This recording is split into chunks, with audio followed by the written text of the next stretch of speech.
Twisted Jay Slater sleuths trying to gain access to full autopsy results and interfere with family flying his body to UK. Jay Slater sleuths are trying to gain access to the teenager's autopsy results and are interfering with his family getting the body home. The cruel attempt to access the grim information comes as Jay's devastated family were urged not to see the teenager's body in the morgue. Tenerife cops said Jay's body had become very deteriorated after it had 29 days in the ravine where he was eventually found on July 15. Mum Debbie Duncan, Dad Warren Slater, and brother Zach are now preparing to make the tragic journey home to the UK with Jay's body. But that hasn't stopped amateur detectives from trying to figure out the details of Jay's body and the condition it was in. Amateur sleuths having been trying to intervene in the process of flying Jay's body home and are searching online for autopsy results, reports the BBC. Details about the body may come to light regardless, as an inquest could be held when the body returns to the UK. If an inquest is opened in the UK, it could see witnesses, such as those with him that night, called to give evidence and answer questions.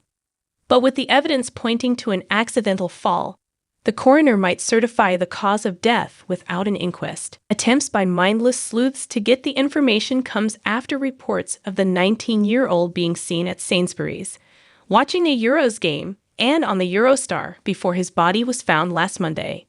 The family not being able to see the body has left them without a chance to say goodbye properly. Despite the warning, Debbie and the rest of Jay's family are said to have found a sense of comfort after being told he likely died instantly from a fall rather than suffered. A source close to the family told The Sun last week, "Taking Jay's body back will be the hardest journey of their lives, but they know it's something they have to do. Their focus and aim is to give Jay the most fitting send-off possible and to celebrate and remember his life." Matthew Searle, CEO of LBT Global, the spokesman for the family, said he got hundreds of nasty messages, emails, and phone calls with false tips on the apprentice bricklayer after he went missing. Vile trolls dared to send hoax ransom demands to the teen's devastated family, claiming to be holding Jay hostage. Cops are now said to be investigating the messages received by Searle and Jay's mum, Debbie Duncan, under telecommunications laws. The charity boss said the trolls had slowed legitimate investigations into Jay's disappearance because he needed to follow up on every single lead. The cost of bringing back the body is due to be covered by the GoFundMe set up by pal Lucy May Law in the days after Jay first vanished. The fundraiser has skyrocketed past £70,000 with more than 5,600 donations. It reached £60,000 in an outpouring of support in the days after Jay's body was found and has continued to rise ever since.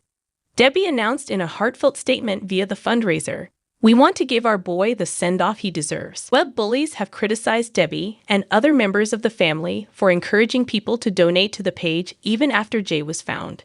In a statement released on Thursday on the Get Jay Slater Home GoFundMe page, Debbie said, "Hello everyone.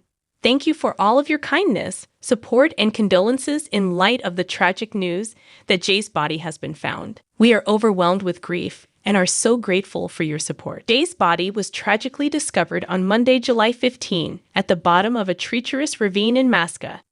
The teen had been missing for 4 weeks after disappearing while on holiday with his pals for the NRG Music Festival.